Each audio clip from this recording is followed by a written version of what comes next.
जय हिंद दोस्तों। इसके पहले वाले क्लास में हम आपको जो है शंकु का आयतन कैसे निकालते हैं उसके बारे में बता दिए थे, शंकु का क्षेत्रफल कैसे निकालते हैं उसके बारे में बता दिए थे। आज के क्लास में हम आपको बता देंगे कि बेलन का आयतन कैसे निकालते हैं, क्षेत्रफल के बारे में ही बात करेंगे। ठीक है, तो आज के क्लास में हम आपको बता देंगे कि बेलन का वक्र पृष्ठ क्षेत्रफल कैसे निकालते हैं, बेलन का कुल पृष्ठीय क्षेत्रफल कैसे निकालते हैं तथा बेलन का आयतन कैसे निकालते हैं, इसके बारे में हम लोग क्या करेंगे, बात करेंगे। ठीक है, तो ध्यान रखना, सबसे पहले हम लोग देख लेते हैं इनके सूत्रों के बारे में। ठीक है, तो बेलन का सबसे पहले देख लो, वक्र पृष्ठीय क्षेत्रफल का सूत्र क्या होता है। बेलन का वक्र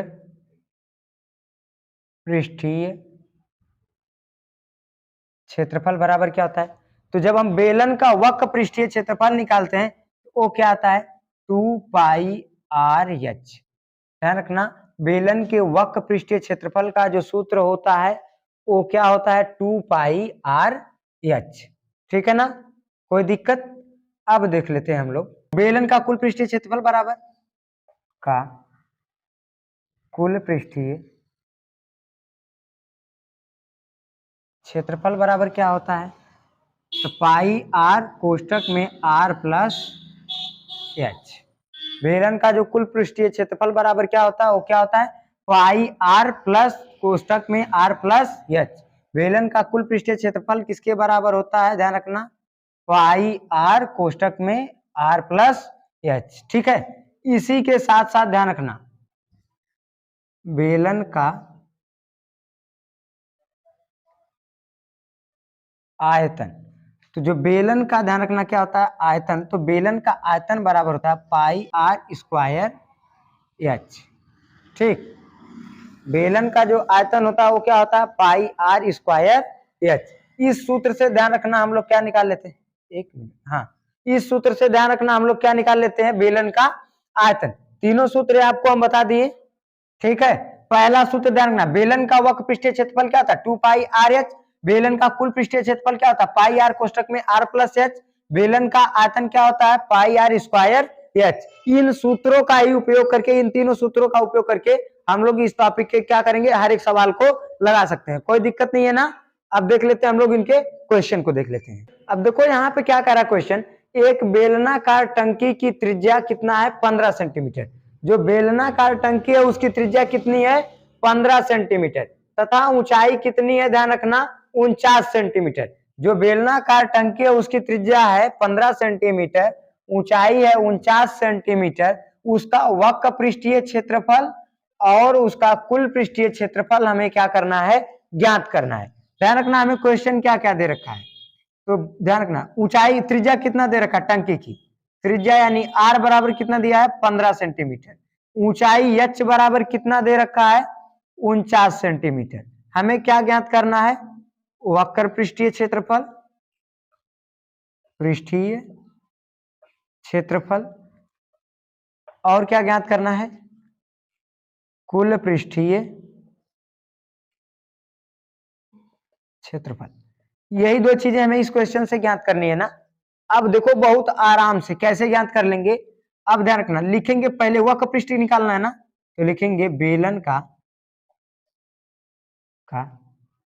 वक्र पृष्ठीय क्षेत्रफल बराबर, तो बेलन के वक्र पृष्ठीय क्षेत्रफल का सूत्र हम आपको क्या बताए थे, अभी बताए थे थोड़ी देर पहले, 2 पाई आर एच, यही बताए थे। तो लिखेंगे, ध्यान रखना, 2 गुणे पाई का मान 22/7, और गुणे आर, आर का मान कितना है, 15, और गुणे एच, एच का मान कितना है, 49, तो क्या लिख देंगे, 49।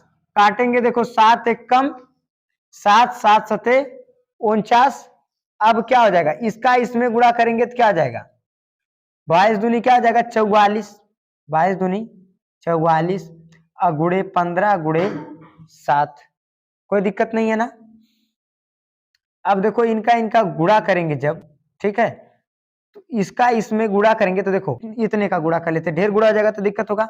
अब 15 का इसमें गुणा करेंगे, 15 चौक को 60, और 15 चौक को 60, और 60 6 66, गुणे क्या आ जाएगा 7। अब गुणा करेंगे 7 जुड़ैया 0, 7 छक 42 के 2, और 7 छक 42, 42 4 46, इतना सेंटीमीटर स्क्वायर निकल के क्या आ जाएगा, टंकी का क्षेत्रफल। जो टंकी का हमें क्या निकालना था, वक्र पृष्ठीय क्षेत्रफल निकालना था, वो इतना निकल के आ गया टंकी का वक्र पृष्ठीय क्षेत्रफल। कोई दिक्कत नहीं है ना। अब हमें क्या निकालना है, टंकी का कुल पृष्ठीय क्षेत्रफल निकालना है ना, उसको भी लिख लेते। देखो तो बेलन का कुल पृष्ठीय क्षेत्रफल बराबर, तो जो बेलन का कुल पृष्ठीय क्षेत्रफल होता है, बेलन का कुल पृष्ठीय क्षेत्रफल बराबर क्या होता है, तो वो होता है पाई आर कोष्टक में आर प्लस एच, यही ना सूत्र होता है। अब देखो ध्यान से, पाई का मान 22/7, अब गुणे आर का मान कितना दिया है 15, ब्रैकेट में क्या होगा, आर का मान 15 प्लस एच का मान कितना है 49, कोई दिक्कत नहीं है ना। तो 22/7 गुणे क्या कर देंगे 15, और गुणे 49 और 15 को जोड़ेंगे तो कितना आ जाएगा, 49 और 15 को जोड़ेंगे तो आएगा 64, कोई दिक्कत नहीं है ना। अब देखो गुणा करेंगे तो 22 और 15 का, पहले ऊपर गुणा कर लेते हैं इनका, 22 और 15 का गुणा करेंगे तो कितना आएगा हमें, तो 22 और 15 का जब गुणा करेंगे तो आएगा, ध्यान रखना 15 दूनी 30 के 0, 15 दूनी 30, और 30 में हासिल 3 लगेगा, कितना हो जाएगा 33, 330 गुणे क्या करना है 64, बटे में क्या लगेगा 7, तो बराबर जब 64 का गुणा करेंगे तो कितना आएगा, आएगा 21/12, कितना आएगा 21/12।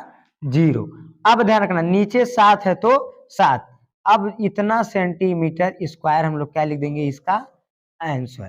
ठीक, आप काटना चाहोगे तो काट करके भी इसका मान छोटा करके लिख सकते हो, कोई दिक्कत नहीं है ना। ये चीज समझ में आ गई। इस तरीके से क्या करेंगे हम लोग, इसका निकाल लेंगे कुल पृष्ठीय क्षेत्रफल, कंफ्यूजन नहीं है ना। अब ध्यान रखना, हम लोग देख लेते हैं इसका आयतन कैसे निकालेंगे, आयतन वाले टॉपिक का हम लोग क्या करते हैं क्वेश्चन देख लेते हैं, ठीक है। ठीक, अब देखो यहाँ पे क्वेश्चन हमें क्या दे रखा है, क्वेश्चन करा एक बेलनाकार बर्तन की ऊंचाई कितनी है 14 सेंटीमीटर तथा त्रिज्या कितनी है 6 सेंटीमीटर, तो उसकी क्या ज्ञात कीजिए, धारिता ज्ञात कीजिए। अब ध्यान रखना हम लोग फटाक से निकाल लेंगे। देखो बर्तन की ऊंचाई यानी एच बराबर कितना दे रखा है 14 सेंटीमीटर, आर बराबर कितना दे रखा है, ध्यान रखना 6 सेंटीमीटर। हमें क्या ज्ञात करना है, बर्तन की धारिता, धारिता का मतलब क्या होता है आयतन, क्या होता है आयतन, आयतन हमें नहीं पता है। अब ध्यान रखना बेलन के आयतन का सूत्र क्या होता है, बेलन का आयतन बराबर, तो जो बेलन का आयतन होता है वो क्या होता है, बेलन का आयतन, तो बेलन का आयतन होता है pi r square h, pi r square h, यही फार्मूला होता है बेलन के आयतन का। तो पाई का मान हो गया 22/7 गुणे आर का मान कितना है 6, तो इसलिए 6 गुणे 6, अब गुणे एच का मान कितना है 14, तो 7 से काटेंगे 7 एक कम 7, 7 दूना 14। अब देखो गुणा करेंगे इनका, ठीक है, तो इसका इसमें गुणा कर देंगे तो कितना आ जाएगा 22 दूनी कितना आ जाएगा 44 हो जाएगा, कितना आ जाएगा 22 दूनी 44, अब गुणे 6 और 6 का करेंगे तो कितना आ जाएगा 36, कोई दिक्कत नहीं है ना। 6 और 6 का करेंगे तो कितना आ जाएगा 36।